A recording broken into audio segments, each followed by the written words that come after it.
Hello interwebs and people bored at work. So over the past few months of attempting to drift, I've been learning a lot about how to control the car and also finding what parts of the car have been making life more difficult for me. I absolutely loved going to Queensland Raceway's Drift Matsuri, but the lack of power and the lack of skill really started to show, limiting my experience at a proper track. For example, I'd like to be able to do this, but instead I could only really do this. So one thing I've been looking into doing is replacing my Z3's diff.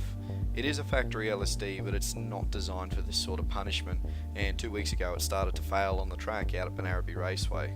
So I got in touch with Mike at Diff Lab and organised for a diff to be built. It's a two-way diff with a ratio change from 3.15 to 3.9, which should help get the car more consistent and easier to control. Took the car to Brisbane Motorworks to get the diff installed and had a good chat to the guys there about upgrade options and just general BMW nerdery. I highly recommend these guys if you have one, as they were very helpful and great to deal with. So at the moment, guys have got the diff out, and you can have a good look in here. You can actually see one of the big issues with these cars whenever you do any sort of racing, drifting or anything strenuous is that the diff mounts themselves are quite thin and it's only held on by the one position. So a common problem is it rips this out as well as the ripped subframe, which disconnects the entire boot from the rest of the chassis rails and the body of the car. Obviously not a good thing, so that's been reinforced already. But in here we're actually able to get a good look and make sure there's no damage and ensure that it's doing the job we've got it to do. Not only that, but with the diff out, you can follow the rear brake lines, which is that pipe just there and that pipe just there. So we know that both the rear lines, both the rear calipers run off independent lines. This is almost a perfect position for where I want to mount a hydraulic handbrake. We'll be able to cut into these lines, fix up flares and adapters, and run hoses up into the cabin, locate the hydraulic handbrake probably somewhere around here, where the center console is at the moment next to the gear stick, so it's easy to reach and grab onto. So this right here is the old diff. It's a 3.15 factory LSD. Only came on a few of them. I thought it was a 323 and I was entirely incorrect. So there you go, I'm actually making a bigger jump. Now this is the new diff. This one is being built up by a fella called Mike.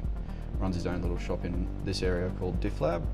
I definitely recommend having a chat to him if you're looking for one, because he knows what he's doing and he's very good to talk to about this sort of information. But this right here is a two-way, should also lock up better, but also give me a bit more kick in the corners. So with the new diff installed, I took the car down to a little track with a name that is a bit of a mouthful, Asian Auto Spares Drift Park Archerfield, to test it out. Let's just call it Archerfield for now.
I'm buying these tyres again. I don't care if they're cheap, but they're shit. They are grippier though, definitely. So what we're going to do now is, what's the time? 10 to 7. Righto, so we got an hour roughly left, track time. I'm going to try and stay out there the entire time if I can. And then at the end of it, we'll see how worn these tyres are.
So yeah, that was my night at Archerfield. Absolutely loved the track, and the new setup has the car handling like a dream.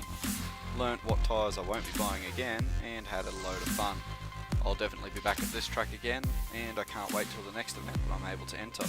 Until then, I'll see you all next time.